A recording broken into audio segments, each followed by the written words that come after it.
እንኳን ለቁስቋም ማርያም ዓመታዊ ክብረ በዓል አደረሳችሁ እያልን በዛሬው ዮሐንኖቻችን መርሃ ግብር የምናቀርብላችሁ ዋናችን የእመቤታችን ያክስት ልጅ የእመቤታችን ሆድ በዳሰሰች ጊዜ ድንቅ ተአምራት የተገለጠባትን ቅድስት ሰሎሜን ነው። ሰሎሜ ሃይማኖት ከምግባር አንድ አድርገው ሕይወታቸውን በቅድስና ከሚመሩ ቅዱስ ማጣትና ቅድስት ሄርሜላ የዘር ሐረግ የተመዘዘች ልዩ እናት ናት ሰሎሜ። በነገራችን ላይ ሃይማኖት ከምግባር አንድ አድርገው ይዘው ራሳቸውን በቅድስና ከሚመሩ ሰዎች አብራክ የሚገኙ ልጆች በሁለት ወገን ተጠቃሚ ይሆናሉ። አንደኛው በእነዚህ ሰዎች ላይ የሚያድረው መንፈስ ቅዱስ ልጆቻቸውን በሞገስ በጥበብ የመምራት አቅም እንዲኖራቸው ያደርጋቸዋል። ሌላኛው ደግሞ ከነሱ የተገኙት ልጆቻቸው በነሱ እሳቤ የነሱን አሰር ተከትለው እንዲኖሩ እግዚአብሔር ይባርካቸዋል እና ቅዱስ ማጣትና ቅድስት ሄርሜላ ይህ ጸጋ የደረሳቸው ናቸው። እንግዲህ እንደሚታወቀው ቅዱስ ማጣትና ቅድስት ሄርሜላ ዓለምን የቀየሩ ሶስት ልጆችን ወልደዋል። የመጀመሪያዋ ማርያም ትባላለች፣ ሁለተኛዋ ደግሞ ሶፊያ ናት፣ ሶስተኛዋና መጨረሻዋ ደግሞ ሐና ትባላለች። ማርያምን ያየን እንደሆነ የክብር ባለቤት ጌታችን መድኃኒታችን ኢየሱስ ክርስቶስ ከ36ቱ ቅዱሳት አንስት አንዷ አድርጎ የመረጣት እስከ መጨረሻ ድረስ ጌታን የተከተለችውን ሰሎሜን አስገኝታለች። ሁለተኛዋ ሶፊያ ደግሞ ክርስቶስ ከመምጣቱ በፊት ነዋ በግዑ ለእግዚአብሔር ዘየአትት ኃጢአተ ዓለም እያለ ስለ ክርስቶስ የሰበከ ያውም ክርስቶስን ማጥመቅ የቻለ መጥምቀ መለኮት ቅዱስ ዮሐንስን አስገኝታለች። ሐና ደግሞ የጌታችን የአምላካችን እናት እመቤታችን ቅድስት ድንግል ማርያምን አስገኝታለች ማለት ነው። ከስሟ ትርጓሜ ጀምረን ስንመለከት ሰሎሜ ማለት ፍቅር ማለት ነው። ፍቅር ማለት ደግሞ መውደድ፣ ሰውን መውደድ ማለት ነው። እንግዲህ ፍቅር የሚለው በቅዱሳን ማዕረግ በንጻ ሥጋ ውስጥ በሶስተኛ ደረጃ ላይ የተቀመጠ ነው።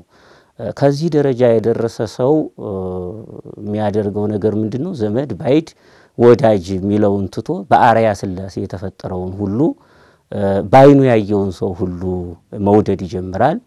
ብቻ ሰው የሆነውን ሁሉ ለሆነው ሁሉ ራሱን አሳልፎ ይሰጣል ማለት ነው። ቅዱስ ዮሐንስም በወንጌሉ 15:13 ላይ ነፍሱን ለሌሎቹ አሳልፎ ከመስጠት የበለጠ ፍቅር ምን አለ ይላል። ይህ ብቻ አይደለም፣ ለእንስሳት ለአራዊትም እስከ መራራት ድረስ ይደርሳል። እንደውም በመጽሐፈ ምሳሌ ምዕራፍ 12 ቁጥር 10 ላይ ይምህር ጻድቅ ነፍሰ እንስሳሁ ይላል። እውነተኛ ሰው ለእንስሳት ባህሪ ሳይቀር ይራራል፣ እንደሚያሻቸው አውቆ የለመለመ ሳር ጥሩ ውሃ ካለበት ያደርሳቸዋል ይላል እና ታሪኳም ቢሆን ሰሎሜ እንግዲህ በፍቅር ራሷን አሳልፋ የሰጠች ናት። ስሟ አንዳንዴ አሁን ስንመለከታቸው ስማቸው ከግብራቸው ጋር የተጣላባቸውን ሰዎች እናያለን። ሰሎሜ ስሟ ከግብሯ ያልተጣላባት ናት። ፍቅር ነው ስሟ። ራሷን በፍቅር ለሌሎቹ አሳልፋ የሰጠች ኋላ የምንመጣበት ሆኖ ትልቅ እናት ናት። እንደው ስንመለከት ዓለም ላይ አሁን ሰላማዊት የምትባል ሴት ስራዋ ሰይጣናዊት ሆኖ እናገኛለን። ያ ማለት ምንድነው? ኦርቶዶክሳዊ ቅርንጫፍ ሆኖ ሰይጣናዊ ፍሬ ማፍራት።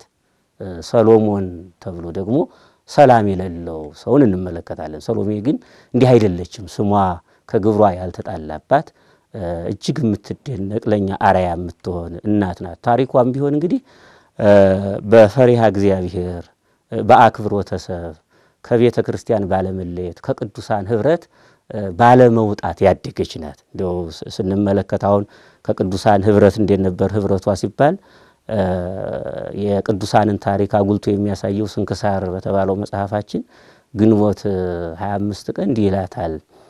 ወሶበ ወለደቶ እግዝእትነ ቅድስት ድንግል ማርያም ለእግዚእነ ኢየሱስ ክርስቶስ ሎቱ ስብሐት እንዘ ድንግል ይእቲ ታሐዘበት ቅድስት ሰሎሜ ልደታ ወሊዶታ ለእግዝእትነ ቅድስት ድንግል ማርያም ከመኩሎን አንስት ይላል። እመቤታችን ቅድስት ድንግል ማርያም ድንግል ስትሆን ክብር ይግባውና ጌታችን መድኃኒታችን ኢየሱስ ክርስቶስን በምትወልድበት ጊዜ እንደ ሌሎች ሴቶች አወላደድ መስሏት እንግዲህ እመቤታችን በሴቶች የሚደርሰው ሳይደርስባት ህማም እንደ ሴቶቹ ሳይሰማት ለመንገር በሚጨንቅ ልዩ ምስጢር ነው የወለደችው እና መስሏት በእጇ የእመቤታችን አካል ነካችና ያን ጊዜ እጇ ደርቋል። ምንም እንኳን ኋላ ያንን ከእመቤታችን ከስጋዋ ስጋ ከነፍሷ ነፍስ ነስቶ የተወለደውን ሰማያዊ ንጉስ ነክታ ብትፈወስም በዚህ መልኩ ግን እጇ ደርቆባት ነበር እና ይሄ የሚያሳየን ምንድነው ከተባለ ከቅዱሳን ህብረት የማትለይ አስተዳደጓ ሳትለይ የኖረች ታሪኳም ከዚህ ጋር የተያያዘ መሆኑን ያሳየናል። የቅድስት ሰሎሜ መንፈሳዊ ሱታፌ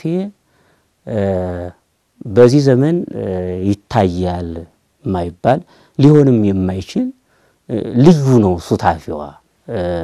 እንዴት ነው ከተባለ ሰሎሜ በተመቻቸ ሁኔታ ደስታ በበዛበት ጊዜ ሳይሆን በመከራ ውስጥ የተገለጠ መንፈሳዊ ሱታፌ ያላት ሰሎሜ።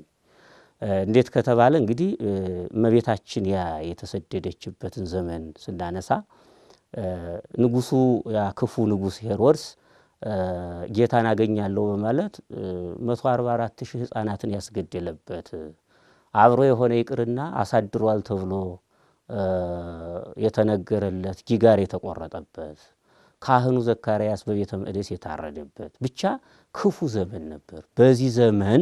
በዚህ ዘመን እመቤታችን ልጇን ለማዳን ከሀገር ስትወጣ በእመቤታችን የደረሰው ይድረስብኝ ብላ አብራ በመሰደድ ሱታፌዋን ያሳየች ናት። በጣም ልዩ ነው። እመቤታችን የተራበችውን ራብ ተርባለች፣ የተጠማችውን መጠማትም ተጠምታለች። እንዲያው በጥቅሉ 3 ዓመት ከ6 ወር የደረሰባትን ጸዋትወ መከራ ሁሉ አብራ ተሳትፋለች ማለት ነው። እንደውም በሚገርም ሁኔታ ሰቆቃወ ድንግልን የደረሱት ቅዱስ አባት እንዲህ ይሏታል። የቅድስት ሰሎሜን መንፈሳዊ ተሳትፎ ሲገልጹ ምዕረ በዘባንኪ ወምዕረ በገቦኪ ማርያም ብዙሃ ባዚለ ሕፃን ደከምኪ ሶበኒ የሐውር በእግሩ ከመቱ ጹርዮ ይበኪ አልቦ እንበለ ሰሎሜ ዘያስተባርየኪ ለኪ ወይ ዮሴፍ አረጋዊ ይጸውር ስንቀቂ። እመቤቴ ሆይ ልጅሽን አንድ ጊዜ በጀርባሽ አንድ ጊዜ በጎንሽ በማዘል በደረትሽ በማቀፍ ስትደክሚ ስትዝይ በደረትሽም በማቀፍ ስትደክሚ ከቅድስት ሰሎሜ በስተቀር ማንም አልነበረም ይላታል። ልጅሽም በእግሩ በሚሄድበት ጊዜ እንዲትታቀፊው ሲያለቅስ ከቅድስት ሰሎሜና ስንቅ ከሚሸከም ዮሴፍ በስተቀር ሊያግዝሽ ሊረዳ የቻለ ሰው የለም ብሎ የሰሎሜን ተሳትፎ ይገልጻል። ቅድስት ሰሎሜ እንደው በጥቅሉ ተሳትፎዋ እመቤታችን ሲደክማት ጌታን ታቅፈው ታዝለው ነበረ። እንደውም ተስመው ነበር ነው። መቼም መለኮትን መታቀፍ መለኮትን ማዘል ያውም መሳም እጅግ መታደል ነው። እንደውም አባ ጽዬ ድንግልም የእሷን መንፈሳዊ ተሳትፎ እንዲህ ይመኙታል። ቅዱስ አባት ራሳቸው ቅዱስ ነው። አባ ጽዬ ድንግል ቅድስናቸው ይታወቃል። ተሳትፎዋን ይመኙታል እንዲህ ብለው አፈወር ወማን ማርያም ጽዬ ቀናንሞ ወአበሚ እስከ ተጸማሐየ በጾም ዘመልክእኪ ልምላሜ ይሉና ታምረ ብካይ ወስደት ዘበጽሐኪ ጊዜ ዲክታሚ እምተመነይኩ ተሳትፎ ከመእህትኪ ሰሎሜ ወፍስሐኪ ዘአልቦ ፍጻሜ ይላል። እንግዲህ የአበሜና የቀናንሞ አበባ ሮማን ሽቱ ማርያም ሆይ እና ያነሳሉ። የመልክሽ ልምላሜ በጾም እስከሚጠወልግ ድረስ በችግር ጊዜ የደረሰብሽ የስቃይና የመከራ ተአምር ፍጻሜ የሌለውንም ደስታሽንም እንደ እህትሽ ሰሎሜ በተሳተፍኩኝ በወደድኩ ነበር ብለው የቅድስት ሰሎሜን ተሳትፎ ይመኙታል። እና መንፈሳዊ ተሳትፎ በዚህ መልኩ የሚገለጥ ነው። እንዲሁ ከስደት በኋላም ለ25 ዓመት ከመቤታችን ሳትለይ ክርስቶስ ከተጠመቀ በኋላ ትምህርት ሲጀምርም አብራ ተከትላ የተማረች ከ36ቱ ቅዱሳት አንስትም አንዷ ሆና የተቆጠረች ጌታችን በሚሰቀልበት ጊዜ ከእግረ መስቀሉ ያልታጣች ኋላም ትንሣኤውን ከቅዱሳት አንስት አንዷ ሆና በክብር ያየች መንፈስ ቅዱስ በሚወርድበትም ጊዜ ኃይለ መንፈስ ቅዱስንም የተላበሰች ብቻ ከጽንሰት እስከ እርገት ድረስ መንፈሳዊ ተሳትፎን ገንዘብ አድርጋ የኖረች እናት ስለሆነች ተሳትፎዋ ይሄንን ይመስላል። እመቤታችን ቅድስት ድንግል ማርያም ወደ ግብጽ በተሰደደች ጊዜ የችግር ገፈት ቀማሽ የጌታችን መድኃኒታችን አገልጋይና የእመቤታችንን ባጠራጊ ቅድስት ሰሎሜ በግብጽ በረሃ ለረሃቡም ለጥሙም ለስቃዩም እጇን ያልሰጠች የቅዱሳት አንስት ምልክት ቅድስት ሰሎሜ። የሰሎሜ ተጋድሎ ምለው እኔ እንደው በስደቱ ላይ ያገኛት ሁሉ ያ ሁሉ እመቤታችን ጋር የተቀበለችው መከራ ለሰሎሜ ተጋድሎ እንደው ምን መጋደል አለ እመቤታችን ቅድስት ድንግል ማርያም እንዴ በዚያ በሚያቃጥለው በግብጽ በረሃ ስታለቅስ አብሮ ማልቀስ ተጋድሎ ነው ለሰሎሜ ስታለቅስ። እንደውም እመቤታችን በጣም የሚገርመው ነገር ከበረሃው ውኤት የተነሳ ከሰው ክፋት ሰይጣን እንግዲህ ቀድሞ እየሄደ የሰው ልብ ያጸናባት ውሃ የሚሰጣት እንጀራ የሚሰጣት አታ ታለቅስ ነበር። ስሜቷ ተበጻብጾ ነበር።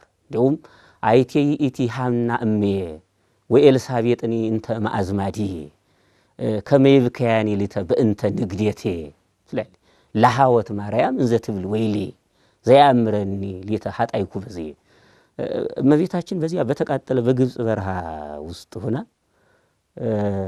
እንደው ስለመሰደዴ ስለደረሰብኝ መከራ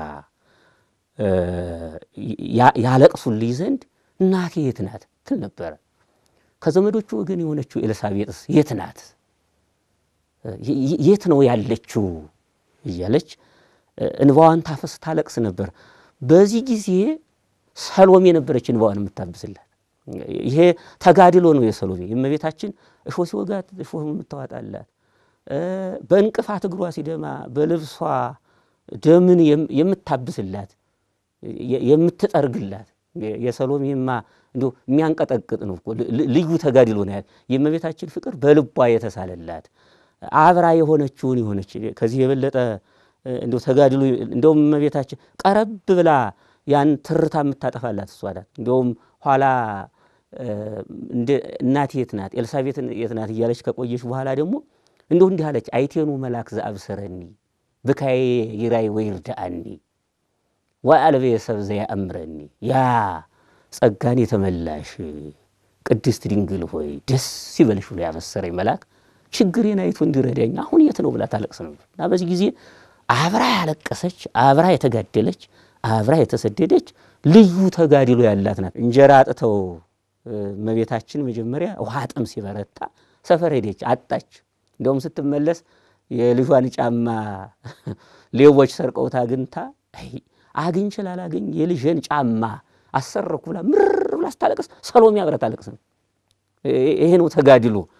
ሰሎሜ ታለቅስ ነበር። ኋላ ነው ጌታ ሰሚዖ ሕፃን ለእሙ ጋራ ባረከ ኮካዋ አንቃማይም ታይተ እግራ ወእምኒ ሁለጽማ ተስተያምራ ወከመይስተዩ ወሰባ ሀገር ለይእቲ ማይ አምረራ ወለወርሁ ቃን ፈውሰ ወጥም ተገብራ ይላል። እናቱ ስታለቅስ ካለት ላይ ውሃ ፍልቆ አጠጥቷታል እናቱ በመለኮታዊ ጥበቡ ማለት ነው። ምንም እንኳን በለበሰው ስጋ አሁን እየተሰደደ ብናየው አጠጥቷታል እናቱ። እንደውም ለዚያ ለክፉ ሰዎች ላሉበት ቦታ ያችን ውሃ እንደ ሬት አምሯታል።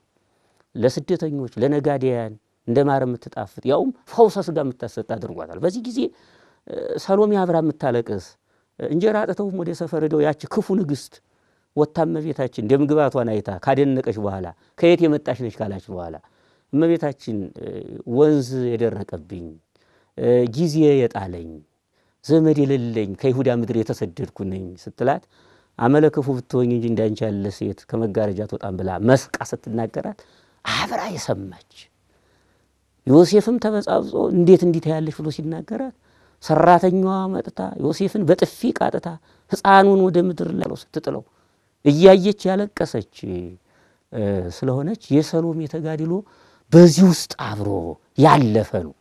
በመዝገበ ቅዱሳን መጽሐፍ ላይ ሰፍሮ እንደምናነበው ጌታችን መድኃኒታችን ኢየሱስ ክርስቶስ ሰው በሆነበት ወራት ሁሉ ያልተለየችው የተመረጠች የዛ ዘመን ዕድለኛ ቅድስት ሰሎሜ በመከራው ዘመን እናቱን ድንግል ማርያምን እያገዘች ከጽንሰት እስከ ዕርገት ጸንታ የተገኘች ቆራጥ ሴት ትንሣኤውንም ከሐዋርያት ቀድማ ያየች በ50ኛው ቀን መንፈስ ቅዱስ በወረደ ጊዜ ሰማያዊ ሀብትን የተቀበለችና በጌታችን በኢየሱስ ክርስቶስ ስም ወንጌልን በማስተማር በርካቶችን አሳምና እንዲጠመቁ ያደረገች ቅድስት እናት በአይሁድ የሚደርስባትን መከራ ሁሉ በእምነት ጽናት በጸጋ ተቀብላ ለቅድስና ከበቃችው የእመቤታችንና የጌታችን የኢየሱስ ክርስቶስ የልብ ሰው ከቅድስት ሰሎሜ ማንነት በዚህ ዘመን የሰው ልጅ ሞት የማይገድን የሌሎች ረሃብ፣ ስቃይ፣